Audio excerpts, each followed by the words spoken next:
तो अपने हक और अधिकार की लड़ाई लड़ी। हम ये नहीं कहते कि उपद्रव करो, पेट्रोल पंप पे आग लगाओ, हम कभी नहीं कहते। और हो सकता है वो आग लगाने नहीं गए होंगे, पेट्रोल पंप पे जाना और होता है।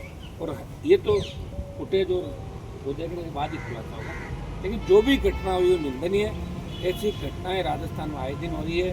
और कहीं कहीं समाजों में जो द्वेषता का वातावरण है, जाट राजपूत हो, गुजर मीणा हो, चाहे ऐसी ब्राह्मण हो, ये घटनाएं राजस्थान का गंगवार की घटनाओं का अड्डा राजस्थान बन गया, अपराधियों की ऐसा बन गया। इसके लिए वसुंधरा गहलोत और भजनलाल जिम्मेदार है। तो 3 मुख्यमंत्रियों को हमने लगातार देखा। और हालात ये हो गई, भजनलाल की सरकार सबसे कमजोर सरकार है। क्या नहीं तो पक्ष नजर आता, नहीं विपक्ष, किसकी चल रही किसकी नहीं चल रही। अधिकारियों के जो ग्रुप बने, जो गुंडागर्दी का नंगा नाच राजस्थान के अंदर हो रहा है। किस तरह इसने आरएलपी को वोट दिया, इसने कांग्रेस को दिया, उसको पकड़ा तकड़ी करके तो ये माहौल क्रिएट है। तो भजनलाल सरकार का कोई मैसेज राजस्थान में नहीं जा रहा। मेरे हिसाब से तो इससे ज़्यादा निकम्मी और नकारा सरकार 70 साल के अंदर राजस्थान में है। गहलोत, वसुंधरा और इनकी तुलना करें तो उनसे भी ज़्यादा गई गुजरी सरकार है। और विपक्ष उनसे ही ज़्यादा गया गुजरा। तो दादी नानी के नाम पे और अखबार में फोटो छपाएंगे, किस तरह लोकसभा के अंदर लगे, विधानसभा के अंदर लगे। कांग्रेस के प्रदेश देखो आप, सिर्फ अपनी जान से बचने के लिए 4 जगह कांग्रेस की जमानत जब्त करा दी। जिस मरी हुई कांग्रेस को आरएलपी पार्टी ने गठबंधन करके उठाया, उस कांग्रेस को वहीं डाल दिया चाहे वो मरी हुई। ये काम उस कांग्रेस का नेता। धन्यवाद जी, आप कहते हो कि जो सरकार है वो निकम्मी है, लेकिन सरकार ये दावा करती है कि उपचुनाव हुआ तो हमारा नतीजा जो है वो 90% आया। लोकसभा के अंदर भी हमने अच्छा प्रदर्शन किया, निकाय चुनाव में भी करने जाएंगे, हम तो चारों तरफ समृद्धि की बात करें, इसको कैसे देखते तो ऐसे तो मेरा ही अच्छा है। मेरे वोट बढ़े, आज तक 8-9 चुनाव है ना, 93,000 वोट पहली बार है। वोट ही तो चाहिए हमें। अरे एक एमएलए बन भी जाता तो कौन सा सीएम बन रहा है। वो तो राजस्थान की जनता का, जवानों का दुर्भाग्य है कि आरएलपी पार्टी को समझ नहीं पाए। इधर उधर लोग लालच में भाग गए। लोग अब रो रहे हैं बैठे बैठे। एक अनपढ़ व्यक्ति को जिता के भेज दिया जिसको कुछ भी नहीं आता। वो जनता को भटके बारे मेरे वाले वो मैं हूँ, वो वोट था। अब लोग परेशान, लेकिन समय निकल गया। हमारा भी वोट बैंक बढ़ रहा है। राजस्थान बहुत बड़ा राजस्थान है। वो राजस्थान के लोगों में लड़ने की आदत है। आज़ादी का आंदोलन भी देखोगे ना, तो राजस्थान के लोगों का इस देश की आज़ादी के आंदोलन में बड़ा योगदान है। इतिहासकार जरूर छोटा मोटा लिख देता है, बाकी बदनामी वाले काम राजस्थान में ज़्यादा हुआ है। इतिहास संधि आप देखेंगे। मैं दिल्ली में जब गया 19 के अंदर, दिल्ली, यूपी, हरियाणा, पंजाब, झारखंड, बिहार, यहाँ के सांसद कहते थे राजस्थान के अंदर तो क्षेत्रीय पार्टी बनी नहीं, काई के लड़ा के आप। राजस्थान, गुजरात 2 ऐसे प्रांत है जहाँ कोई पार्टी काम ही नहीं कर पाई। तो इतना कमज़ोर हो गया राजस्थान कि यहाँ तीसरी ताकत खड़ी नहीं हो सकती। पार्टी की एक सरकार बनाएंगे, लोग उसके विरोध में उतर जाएंगे, सड़क पर तोल देंगे, बिजली की विचार बनवाएंगे, पुलिस के डंडे खाएंगे, बेरोजगार आत्महत्या करेगा, किसान आत्महत्या करेगा। लेकिन फिर दूसरी पार्टी को वोट दे देंगे, फिर वो पार्टी आ जाएगी। तो जनता भी समझदार नहीं राजस्थान। नौजवान जरूर प्रयास करा, लेकिन वो जातियों में बढ़ जाता है, अलग अलग गुटों में बढ़ जाता है। बहुत बड़ा राजस्थान है। हम भी अगर 5-7-10 जिलों में ध्यान देते तो 15-20-25 सीट निकल जाती। लेकिन 28 की लड़ाई हम पूरी मजबूती के साथ लड़ेंगे। हमारे पास संसाधनों की कमी थी, और अगर हम उसमें लग जाएं संसाधन के अंदर तो फिर हम भी कांग्रेस बीजेपी की तरह हो जाएंगे। हम चाहते हैं कि ईमानदारी के साथ बिना दबाव में लड़ाई लड़ें।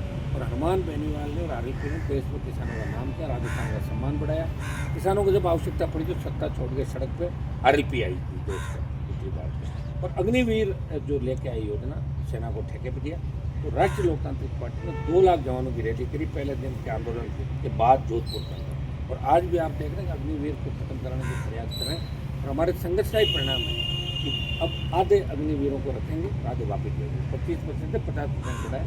आगामी दिनों में बड़ा आंदोलन कर रहे हैं, दिल्ली की सरकार को झुकाएंगे और अग्निवीर को भी हम समाप्त करेंगे। आपने इतिहास की बात की, इतिहास के ऊपर निरंतर रूप से टिप्पणियाँ की जा रही हैं। कल कीर्ति आज़ाद का भी एक स्टेटमेंट आया, उन्होंने जयपुर के पूर्व राजघराने के ऊपर कहा है कि मान सिंह अकबर की तरफ से युद्ध लड़ने गए थे महाराणा प्रताप से, और उनके बच्चे आज राजस्थान की ब्रिटिश थे।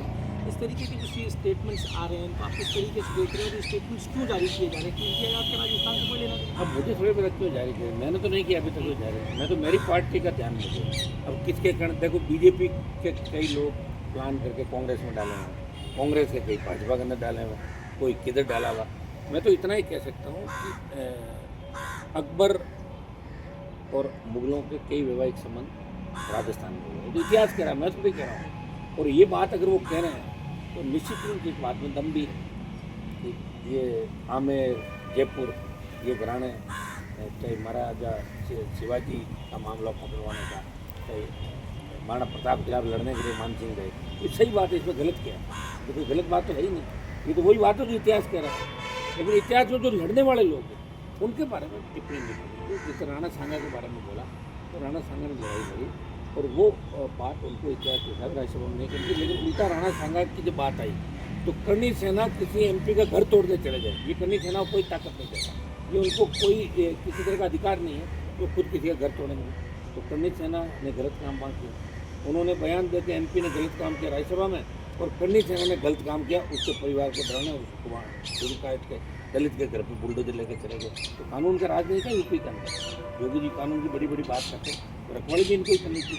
बयान देने वाला एक व्यक्ति, अब जैसे तेजा जी की मूर्ति तोड़ी एक व्यक्ति ने, मुख्य समाज का आप भी जानते हो, तो समाज जिम्मेदार थोड़ा ही है, एक व्यक्ति जिम्मेदार है, उसके पीछे कोई है तो जांच करें, अगर कोई समाज का व्यक्ति उसको लाके सभा के पीछे डालें। हमने जातीय व्यवस्था नहीं फैलाई राजस्थान में, कई लोग जातीय व्यवस्था फैला के बार बार ये प्रयास भी करें। गुजर मेणों किसने लड़ाया आप भी जानते हो, वसुंधरा में कौन कौन से मंत्री थे, आज वही लोग वापस उन समाजों में जाते हैं, लोग स्वागत करते हैं। अब हमारे दिख नहीं भूलते नहीं, किसी बात को पकड़ लेते हैं, वो जो बात पकड़ लेते हैं और उसके साथ। लेकिन राजस्थान की जनता अभी तक तैयार नहीं है कि राजस्थान की जनता को गुलामी के अंदर आनंद आता है, जो कांग्रेस और BJP की गुलामी कर रही है। अभी नौजवानों को लेकर हम निकले, कभी पूरा करेंगे, 10-12 साल हो गए हमें लड़ते हो, 15 साल, 5 साल और लड़ लेंगे, 28 का मिशन प्रयास करेंगे। हम बंदे बैठे अपने बच्चों में, तो कांग्रेस BJP लड़ाई नहीं करेंगे। अगर मेरा कांग्रेस पार्टी देना ही होगा तो विधानसभा चुनाव में BJP नहीं आती सत्ता में।